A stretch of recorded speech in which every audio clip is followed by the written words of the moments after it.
Loan लेना आसान है तो इसका मतलब ये नहीं कि उसे लौटाना भी आसान है, और पैसे देते ही हमें ऐप से ब्लॉक कर देते हैं। इनके पास हमारे सारे डाटा का एक्सेस होता है, क्योंकि जब हम ऐप इंस्टॉल करते हैं तो ये हमें धमकियां देना स्टार्ट कर देते हैं और पैसा पे करने के लिए फोर्स करते हैं।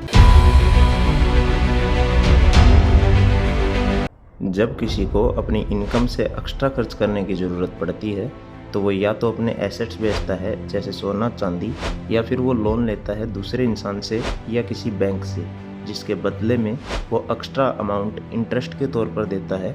लेकिन ये सब जितना आसान लगता है उतना है नहीं।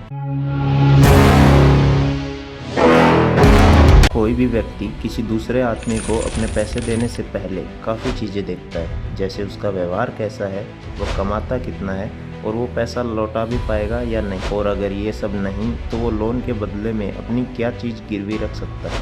इसलिए किसी दूसरे इंसान से लोन मिलना उस व्यक्ति की क्रेडिबिलिटी पर डिपेंड करता है। इसके अलावा बैंक एक दूसरा ऑप्शन है लोन लेने का, लेकिन बैंक से लोन लेना भी उतना आसान नहीं है। बैंक भी बहुत से वेरिफिकेशंस करने के बाद हमारे सिविल स्कोर के हिसाब से ही पर्सनल लोन देता है। सिविल स्कोर क्या होता है ये हम अलग से वीडियो में समझेंगे, लेकिन सीधी बात यह है कि पर्सनल लोन बहुत सी चीज़ों को परखने के बाद ही मिलता है, जिसमें कुछ समय लगता है, और इसी टाइम को स्किप करने के लिए कुछ इंस्टेंट लोन ऐप्स की एंट्री होती है।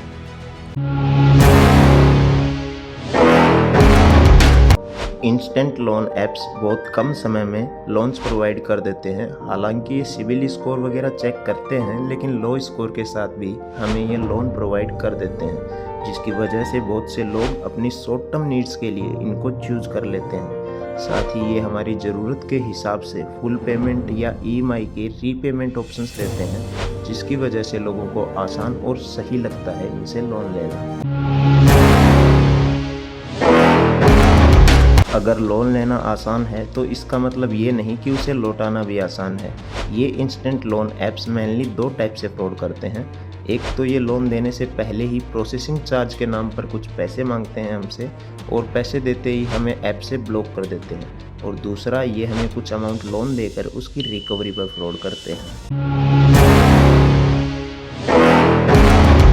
रिकवरी के टाइम पे ये लोन ऐप्स बहुत कम समय देते हैं पैसा लौटाने के लिए, और अगर हम ये पैसा रिटर्न नहीं कर पाते हैं तो ये हमें धमकियां देना स्टार्ट कर देते हैं और पैसा पे करने के लिए फोर्स करते हैं। और कुछ केसेस में तो ये पूरा पैसा लौटाने के बाद भी ब्लैकमेल करते हैं और ज़्यादा पैसों के लिए। इनके पास हमारे सारे डाटा का एक्सेस होता है, क्योंकि जब हम ऐप इंस्टॉल करते हैं तो बिना कुछ सोचे समझे अपनी गैलरी, लोकेशन, कॉन्टैक्ट लिस्ट की परमिशन इन्हें दे देते हैं, जिससे ये हमारे फ़ोन में पड़ी फ़ोटोज़ को एडिट करके हमारे कॉन्टैक्ट लिस्ट के लोगों को मुफ्त फ़ोटोज़ भेजते हैं, और ऐसा ना करने के लिए ये मोटी रकम वसूलते हैं। इनके रिकवरी एजेंट्स बार बार कॉल करके हैरेसमेंट करते हैं, जिसकी वजह से आए दिन लोगों की सुसाइड की खबरें आती हैं। इतनी सारी प्रॉब्लम होते हुए भी लोग क्यों इंस्टेंट लोन ऐप्स को यूज करते हैं, और इनसे बचने के लिए हमें क्या करना चाहिए? ऐसे लोन्स ना हमें खुद लेने हैं और दोस्तों को भी लेने से इनकार करना है। कोई भी ऐप इंस्टॉल करते वक्त परमिशन सोच समझ कर अलाउ करनी है। कोई भी फ्रॉड होने पर पैसे देने के बजाय पुलिस कंप्लेंट करनी है। RBI की गाइडलाइंस को फॉलो करना है। ये वीडियो अपने दोस्तों के साथ शेयर करना है ताकि उनको भी इस फ्रॉड से बचाया जा सके। Thanks for watching guys. अगर वीडियो पसंद आया है तो वीडियो को लाइक करें, चैनल को सब्सक्राइब करें और बेल आइकन को क्लिक करें आने वाले वीडियोज़ की नोटिफिकेशन पाने के लिए।